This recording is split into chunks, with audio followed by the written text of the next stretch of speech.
bit confused here. How to this road? Like this, huh? Okay. Good morning and welcome back to my channel. Despite my initial challenges and confusion with the traffic here in Tuguegarao, I have come to appreciate and enjoy the city. However, as life unfolds, just when you begin to appreciate a place, it is often time to move on. Consequently, today marks the moment for me to continue my journey and proceed to my next destination.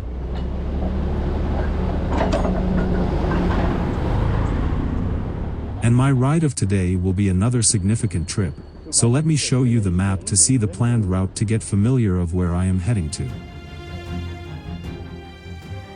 As you can see here, from Tuguegarao I will head into the direction of Rizal and further to the city of Tabuk. From then on it is going up to the mountain village of Lubuagan in the province of Kalinga, which is located high up in the hills of the misty and densely forested Chico River Valley. And thereupon I will descending down to Bangad and Tinglayan, which are surrounded by beautiful lush rice terraces. Once I pass the village of Lupe behind me, I will then be once again ascending up into the hills and passing nearby the Buscalan tattoo village of Apo Whang-Od, and continue to move through the Kalinga boundary and cross into the mountain province, from where I will proceed further down to the city of Bontoc, which is my final destination for today. It will be a long trip, but rest assured, you will not be bored as the view will be breathtaking and the misty winds is a breath of fresh air. So buckle your seatbelt if you have fear of heights and difficult road conditions, as the upcoming roadway through the mountains will be perched between high hills and steep valleys, and prone with many landslide affected areas and other rather very unusual and challenging obstacles.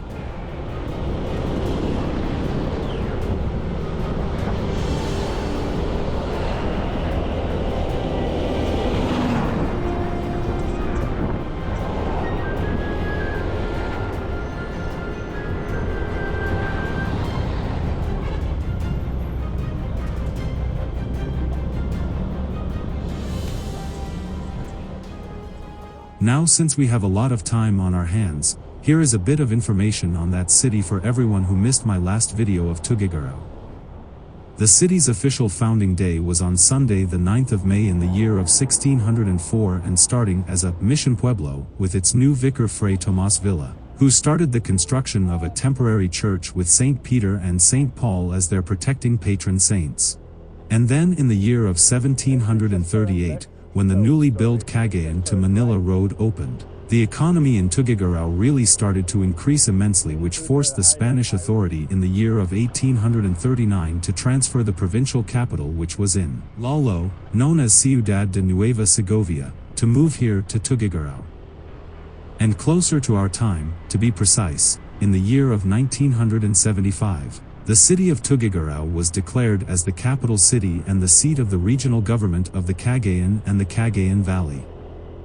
And as of today, the city of Tuguegarao is one of the fastest growing cities here in the Philippines, as well as the gateway to the Ilocandia and the Cordilleras.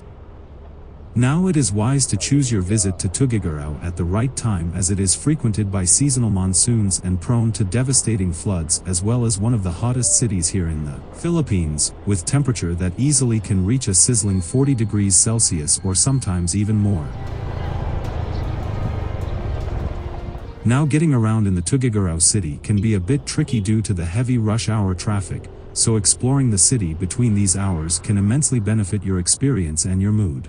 And for anyone without a motorbike, there are taxis and intra-city jeeps in Tuguegarao, and the streets are filled with tricycles, which serve the main means of transportation within the city.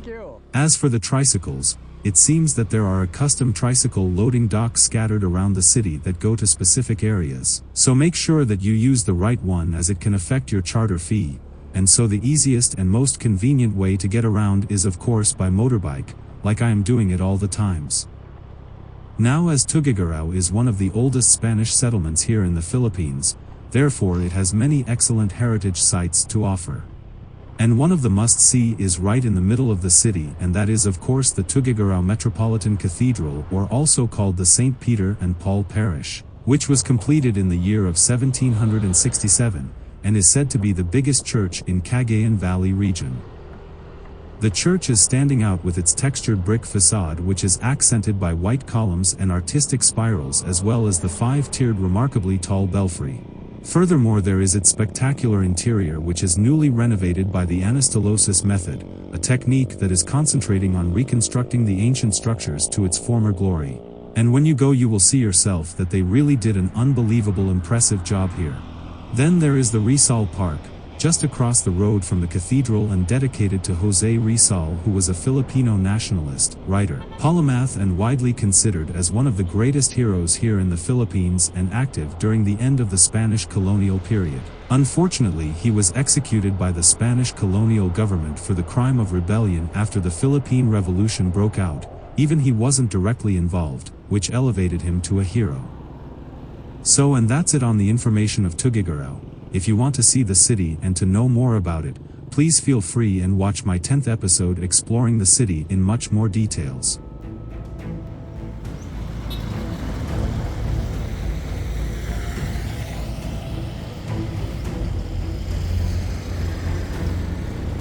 Bye. And I just reached the city of Tabuk, which was formerly known, according to one of the early Spanish missionaries, as the Valley of Gaymanongs, after the Kalinga tribe who ruled the northern parts of Kalinga many centuries ago. They lived here in the huge valleys and densely forested plains between the Chico River and the Cagayan River, and their epic military exploits are recounted in the Kalinga Ulalim, which is a style of song from the Kalinga people that is used to tell long and epic stories about their traditional heroes and villains. It is said that this tribe was reportedly hostile and antagonistic and provoking the anger of the southern Kalinga tribes into joining forces against the Gaymanongs. And as the invasion by the allied southern tribes upon the Gaymanongs left many dead in the battlefield, a terrible epidemic followed which almost wiped out the entire Gaymanong tribe. With those who were able to escape the death were believed to have fled to the southeastern hills bordering the provinces of Isabela and the Old Mountain Province. And according to historical records, they also repelled every attempt by the Spaniards to lodge their claims in the valley. And so I learned that Kalinga province owes them the fact that it was never subjected to any foreign rules. Then there was a repopulation of the valley that was started by the American government just before the First World War, when they decided to dispatch 6 volunteer pioneers from CTO Tabog, which is in the Batangas, and the Lubuagan people from the Kalinga Mountains to repopulate this area. Unfortunately, many of the Lubuagan locals died from malaria, leaving only the Tabog newcomers, who've been more resistant to malaria, to cultivate the soil in Lea, where the present city hall of Tabuk is located. Then between the year of 1922 and 23 a second wave of settlers arrived, and this time the new settlers were from the town of Bontoc in the Mountain Province. Tabuk is bordered by Pinakpuk in the north, Rizal in the east, Quezon and Isabela in the southeast, Parakelis in the Mountain Province, and Tanudan in the south, as well as Lubuagan and Pazil in the west, and it is the only city in the Kalinga province which is located in the eastern part of the central Cordillera mountain range. Furthermore, Tabuk is also widely regarded to be the rice granary of the Cordilleras due to its extensive agricultural area, which produces enormous quantities of rice that is distributed to other regions. And due to this success the town grew in size, and Tabuk eventually became on Saturday 23rd of June in the year of 2007, the second city of the Cordilleras after the city of Baguio.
And as I am now riding parallel along the Chico River and its valley, I'm noticing that the vegetation here is like being in a magical dream.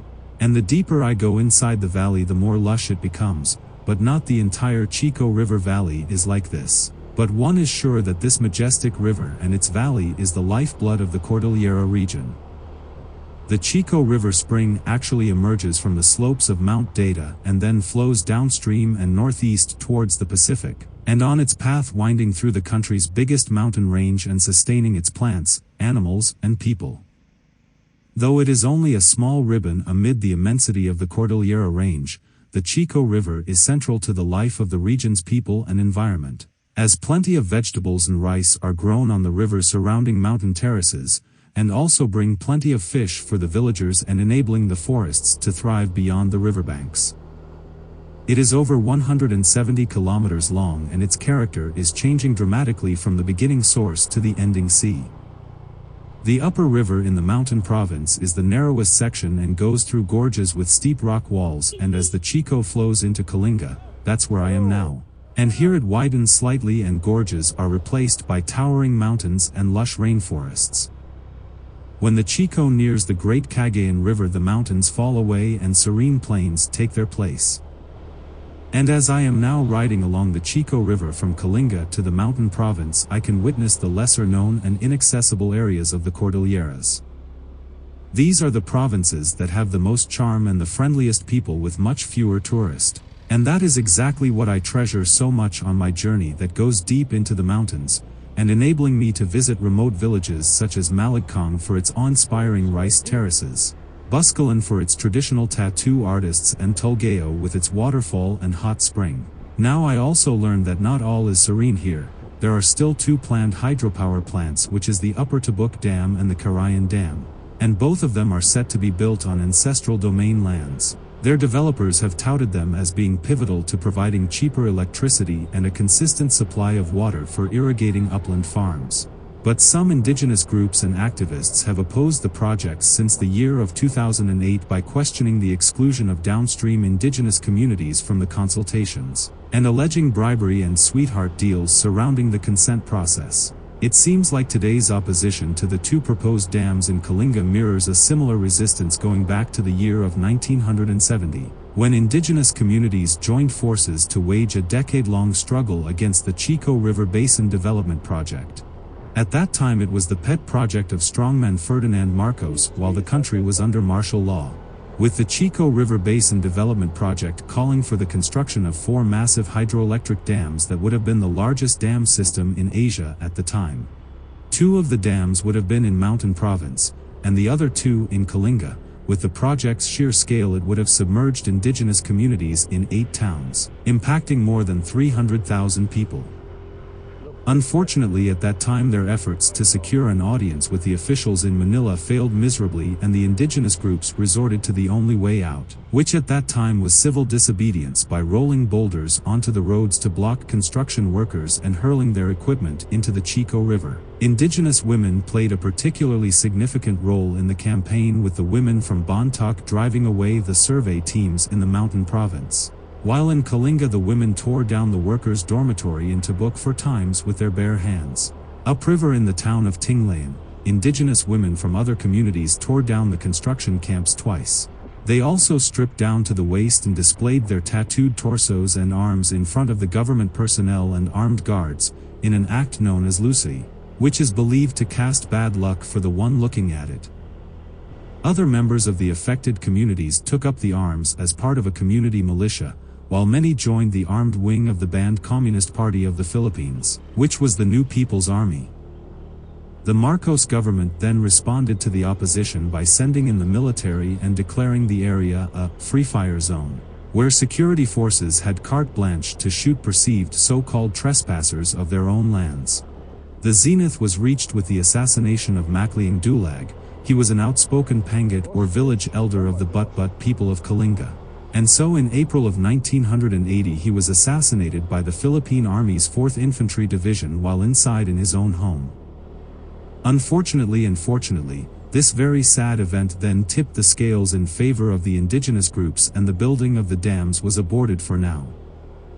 However, another disturbing fact which is not widely talked about it, is that the Heroes Monument in Tinglayan in Kalinga, that was erected in the year of 2017 to honor the local heroes of the anti-Chico Dam struggle, and also includes the image of Macli-ing Dulag, has been dismantled in January of 2021. So to me it looks like that the war over the control of the Chico River and its valley didn't end yet, as the specter of Marcos's megadams resurfaced in the year of 1987, when then-President Corazon Aquino issued an executive order opening up the electricity generation sector to the private companies. And they of course quickly moved in, and as of today, there are 3 large hydropower dams operating inside the Cordillera region that includes Kalinga and Mountain Province. And at least 5 other dams more are proposed. So it will be interesting to see and follow up on the future of this fertile and pristine valley, which could only survive until today due to the resistance of the indigenous peoples who pledged that only they and no others can and will decide what we can and want to do with our lands, and that this must be respected by all means. Some of the elders also promised that they will keep on fighting to maintain the natural flow of the Chico River and that they will be unhindered by any means, just as their forebears had done, without being afraid that the river could bleed red once more, just like it happened before. It's be the most friendliest village so far.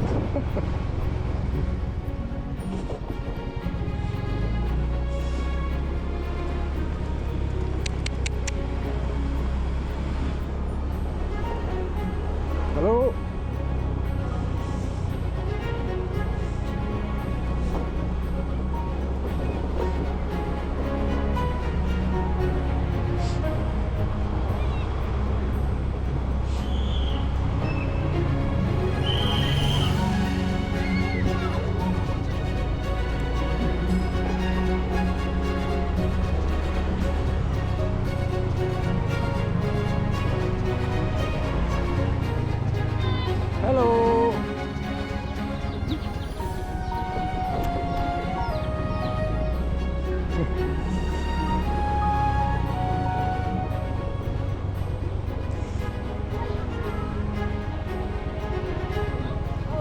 Hello.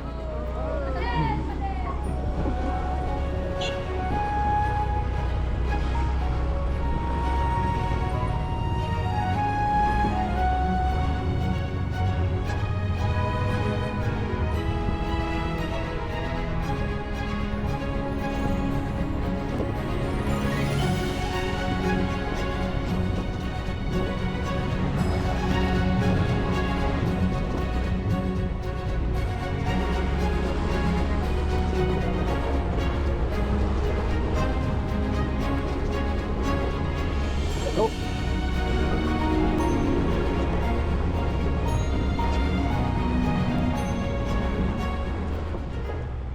I am now having a short stop here in Lubuagan, where the Spaniards never could gain a foothold during their entire 300-year of Spanish rule in the Philippines. And it is also interesting to know that Emilio Aguinaldo, who was a Filipino revolutionary, statesman and military leader, and then became the youngest president of the Philippines and the erstwhile First Philippine Republic, made this town of Lubuagan the seat of the government for 73 days. And that was exactly from March the 6th until the 18th of May in the year 1900, before his escape and eventual capture in the town of Palanan in the province of Isabela on Saturday the 23rd of March in 1901.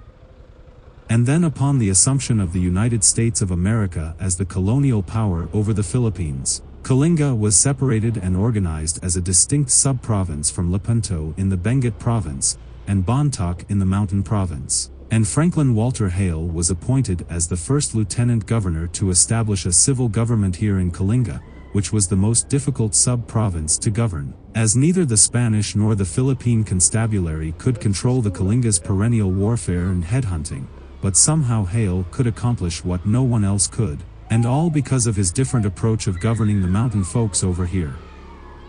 It was also Hale who created a new type of indigenous local authority where the regular gatherings of headmen in Lubuagan kept them from fighting each other, as these leaders suddenly faced one another in the presence of Hale. Hale was also widely known for disregarding the colonial policies and provincial laws, as he believed that the Kalinga justice system was much easier to work with, and also more credible among the mountain people here.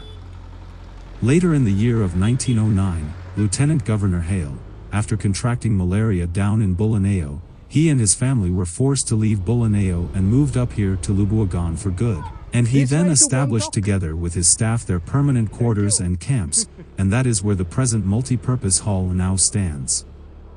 Furthermore, he was then baptized and fondly called Sapao by the folks up here, and in charge of organizing his first police contingent from, and among the tribal Pangats and headmen from the different villages of Kalinga, in order to help them tame their obstinately uncooperative natives. It is also noteworthy to mention that this period was considered as the golden years of Lubuagan, which then was designated as the capital town as well as the center of education, culture, commerce and trade of the sub-province, and that was all before the rising of Tabuk to its present status. Then, during the Second World War, the Japanese Imperial Army forces arrived here in May of 1942, and occupied Lubuagan until the year of 1945, when the town was then bombed by the American planes, and resulting in the total destruction of the St. Peter's Church and the Central School, which was then occupied by the Japanese. The funny thing I noticed today up here is that at the Municipal Hall, their Christmas tree is still standing tall, even though many months have already passed. So perhaps the tree will be standing there for the whole year, and that might also be the reason why this area is one of the most friendliest places I ever visited here in Asia.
Switzerland!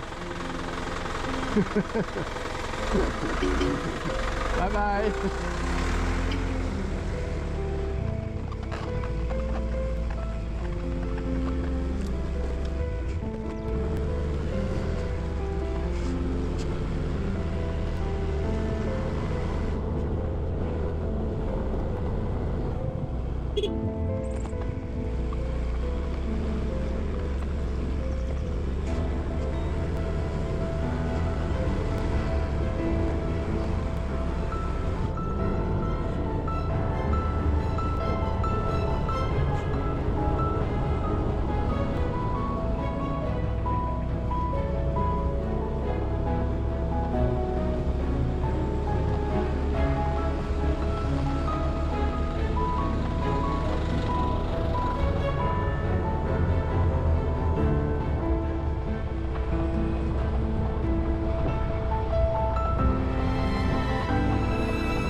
doing a bit off-road.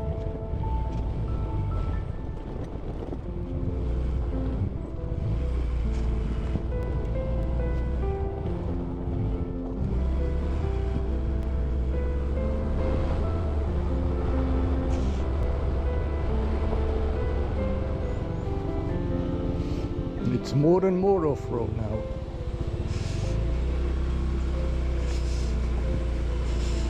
Ooh.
Reaching now Bangad, which was a tribal village here in Tinglayan and had a thriving trade network with other tribes here in Kalinga as well as in the Cordillera and in Cagayan.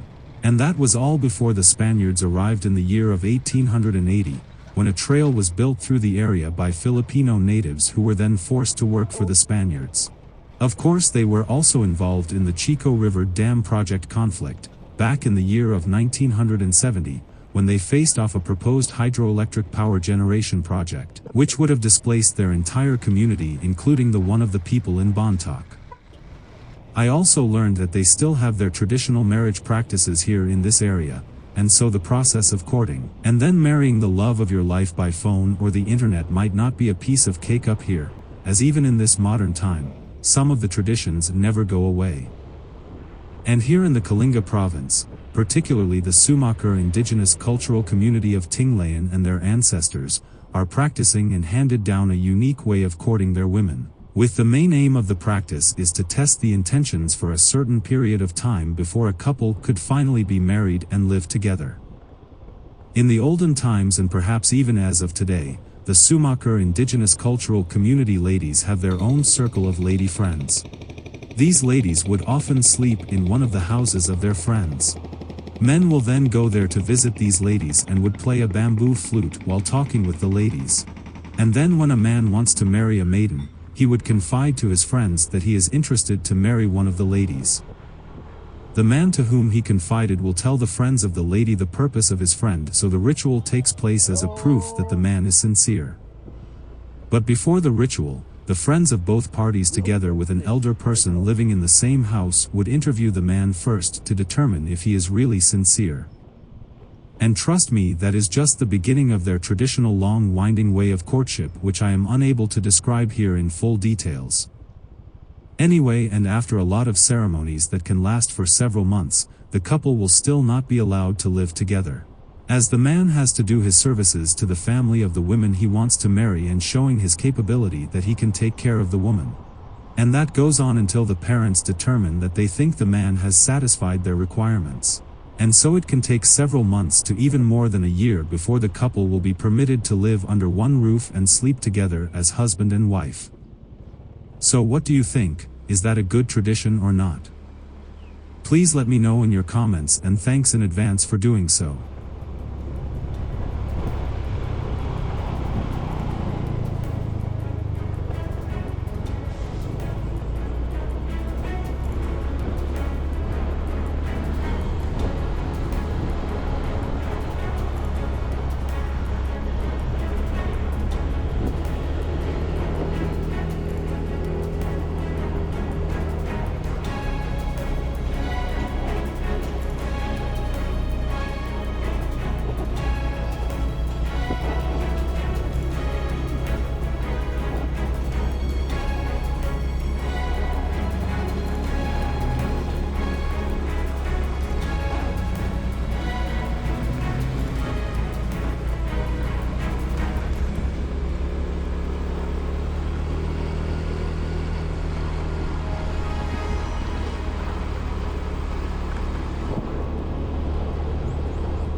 Now reaching the town of Tinglayan, which is the gateway to one of the most distant communities that are nestled here in the Cordillera mountain range. And this is the town of But in the upper Tinglayan region.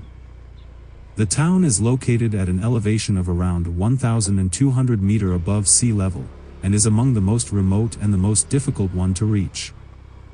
Traveling there can only be done by trail motorbike or a four-wheel drive vehicle. As the mountain road up there is an adventure by itself, when ahead of each hairpin curve you must give horn and warn the oncoming vehicles. But of course that are the least of your difficulties that you will encounter, as there are the countless potholes, some as deep as your knees. And if that is not enough, then there are one of the numerous landslides where the road under your feet just might give way into the abyss. And then there are the fallen boulders that can be as large as humans and which might just block half of the already small road width. And these are just one of the few obstacles to conquer when you drive up to But or the neighboring Lubuagan or even further to Apo Whang-Od's legendary Buscalan village, which is reachable only on a small and narrow footpath that requires attention and good balance, but awards you with an unbelievable spectacular view over the Chico River Valley.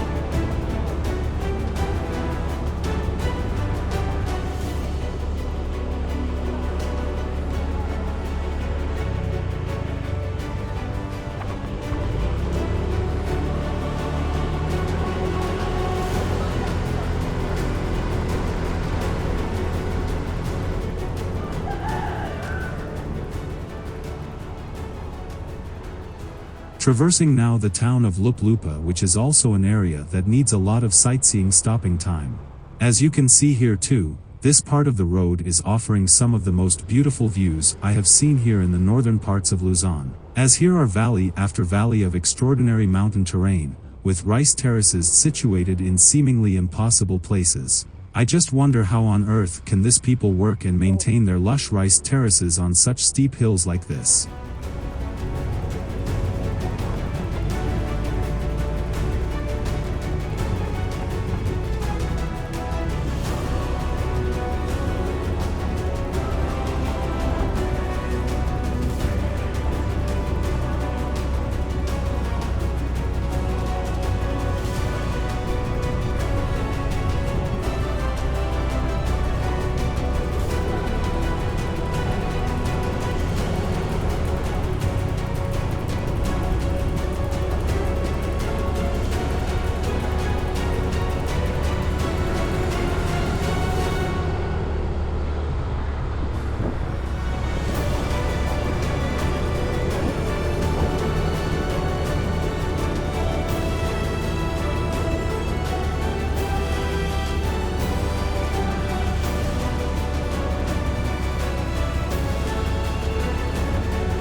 Bontoc, thank you very much.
Look at them.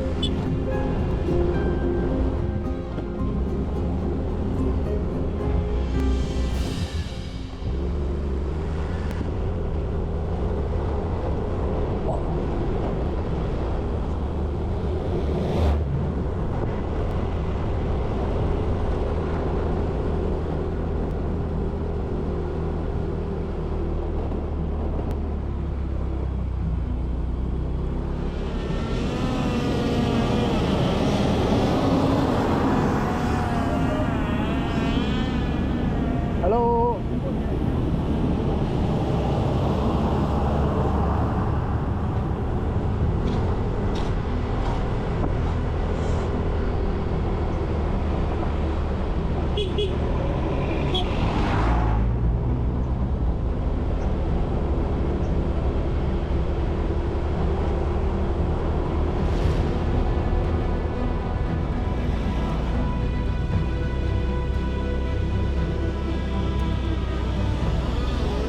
Hello.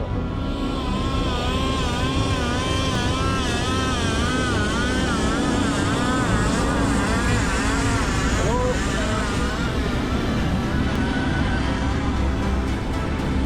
Thank you.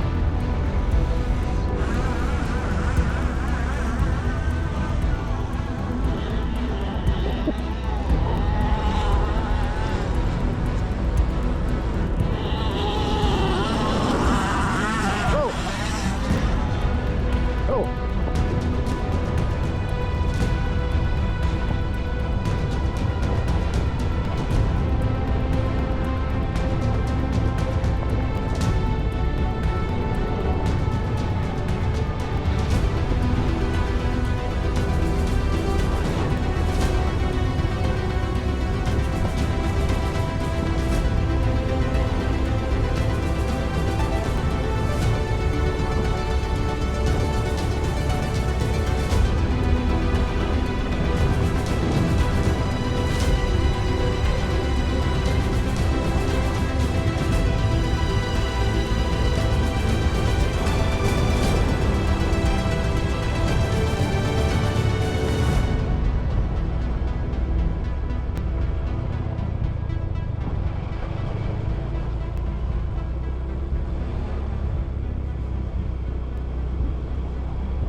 Hello.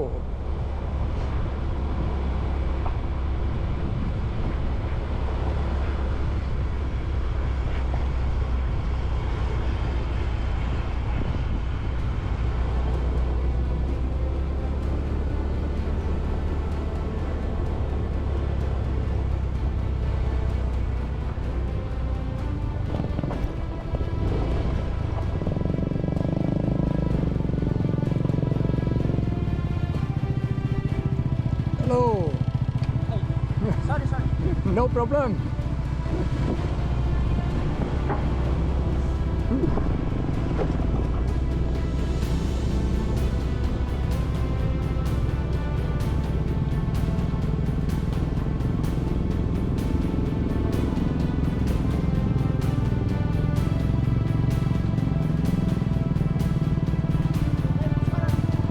Huh? Bontoc.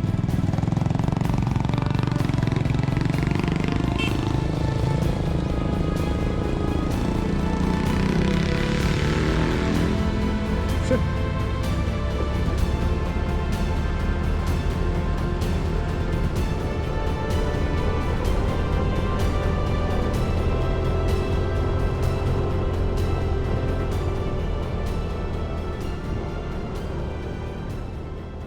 I am now approaching the road fork where every tattoo enthusiast will get excited and turn right and follow the road up to Buscalan.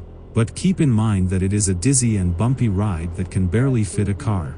However, you will be rewarded by seeing the region's famed rice terraces, which by itself is already well worth the journey. Also, do not forget that the last stretch does include a 40+ minute quite steep hike until you finally reach the village.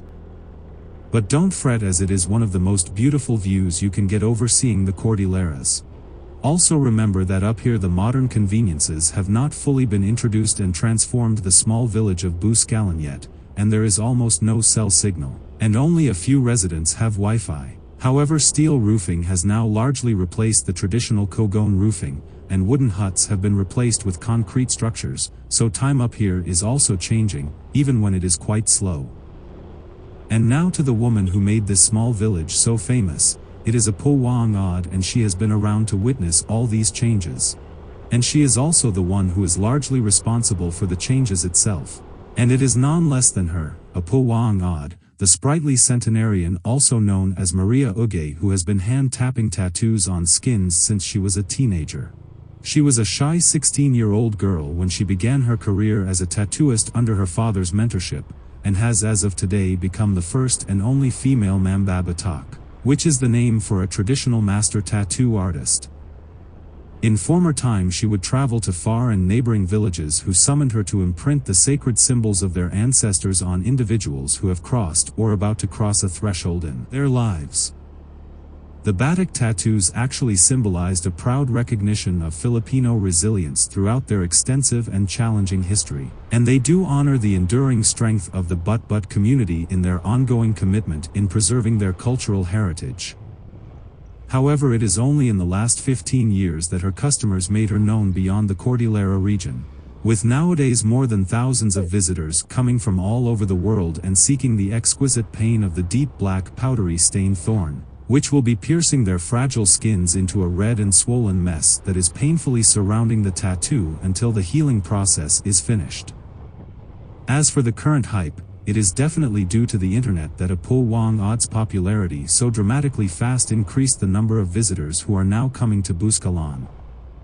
So that the village is now requiring more women to be trained in the art of traditional tattoo, so they can help to alleviate the pressure on Apo Whang-Od. Unfortunately, the consequences of Buscalan's popularity ends up in weekends and holidays that are very tough on the community and on the nature too.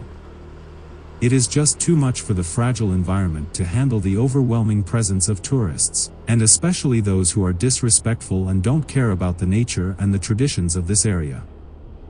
But on the bright side, the tattoos are now holding new significance. Yes, they are now stripped of their warrior traditions and original spiritual meanings. But for many Filipinos visiting Buscalan, these tattoos represent a broad Filipino pride and the reclaiming of a nearly lost history, rather than seeking authenticity. And for the foreigners who come here, it is more a fashion statement which carries the name of Apo Whang-Od's popularity into the world, kind of like a famous Parisian fashion brand, with the only difference that this is made entirely up here in the village of Buscalan.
Entering now the village of Bedwagan, and the most prominent feature here in this area is most probably the hill in the middle of the rice fields where the majority of the community lives. Again, one has to remember that all of these low-lying villages here in the Chico Valley of Kalinga, like Bedwagan, Annabelle and even Bontoc and many other beautiful areas with lively communities, would have been submerged by the Chico River Dam project, if then President Ferdinand Marcos would have succeeded in building the dams here in the Cordilleras.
And here in Tokukan you can find many nice hiking trails or great walks, as it is the gateway to Sadanga as well as to the northern provinces of Kalinga and Apayao.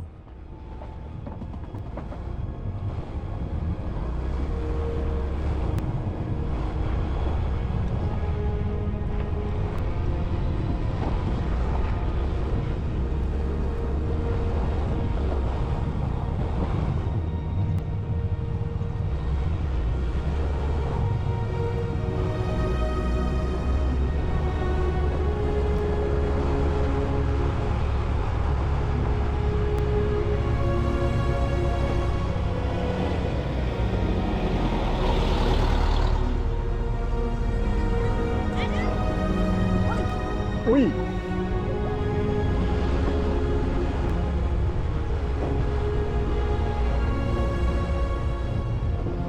Oh.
Bontoc.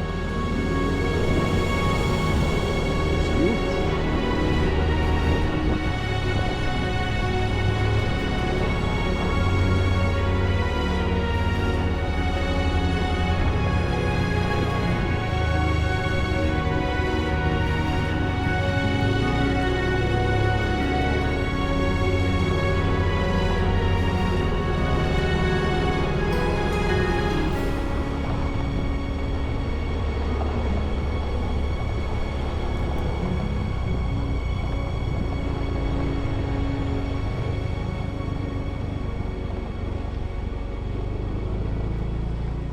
And now after a long 8 hours ride from Tuguegarao I am finally arriving here in Bontoc, and look at this view. Wow! I am flabbergasted as how large this mountain village is and how beautiful the valley looks in this golden hour's sunset. It is also a town with a rich and traditional Igorot history, although the precise origin of the Bontoc Igorots, whether they're of Indonesian or Malay descent, remains a matter of conjecture. However, they have an interesting history to tell. And even though the Spaniard Captain Garcia de Aldana Cabrera arrived in the year of 1620, and leading a troop to offer the Igorots friendship in exchange for the Igorot submission to the Spanish rule and the acceptance of Christianity as well as the payment of 1/5 of all the Igorots' gold they mined. But despite of all this efforts the Spaniards made, it was only 230 years later that the Spaniards discovered the mountain village of Bontoc in the year of 1850. By the two mine engineers named Guillermo Galvez and Antonio Hernandez, who were sent back to the mountain province to search for more minerals and more gold. And this time they and their group went into the territories of Bontoc, and so the hidden village was finally discovered. And it was only on this expedition that some of the missionaries who went with the group remained in Bontoc and trying to convert the hostile tribes into Christianity. But eventually the missionaries later left the mission due to the overwhelming obstacles they faced. And then in the year of 1859, a comandancia with a Spanish garrison was finally established in Bontoc. Meanwhile the Igorots were trading with their lowland neighbors, and the Ilocanos started slowly to migrate into this area. And so this was also the time when the dissatisfaction with the Spanish rulers grew more and more. And the Spanish military expeditions who tried to subjugate the rebellious natives increased on a monthly basis. Later in the year of 1881, a royal decree even demanded that the mountain people should all live in Bontoc proper and only wear coats and breeches, which is a form of knee-length trousers when reporting to the authorities. Then a consequent uprising in the town of Sagada soon spread over to Bontoc with the result that the garrison here in Bontoc was completely destroyed. But of course, and in return, the Spaniards enlisted the Bontoc's tribal enemies to help ravage the settlement in revenge. The native raids on the Spanish positions grew more frequent, and when the revolution broke out in the year of 1896, 300 of the Bontoc warriors all armed with spears and head axes joined the lowland Filipinos against the growing struggle. And this was also the start of the Philippine Revolution, which was a war of independence fought between the Philippines and the Spanish Empire.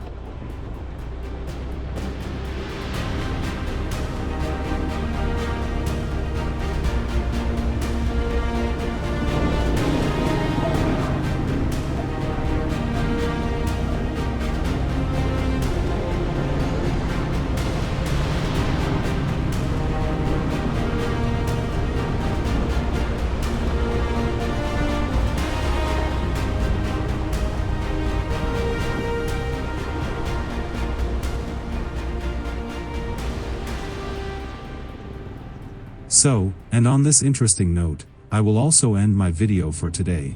Thanks a lot for watching, and I am looking forward to see you back in my next part, where I will drive up to the legendary Maligcong and Fangiro rice terraces, which are located high up in the mountain and above the city of Bontoc. So don't miss it, and cheers to all of you, and hope to meet you again in my next upcoming episode number 12.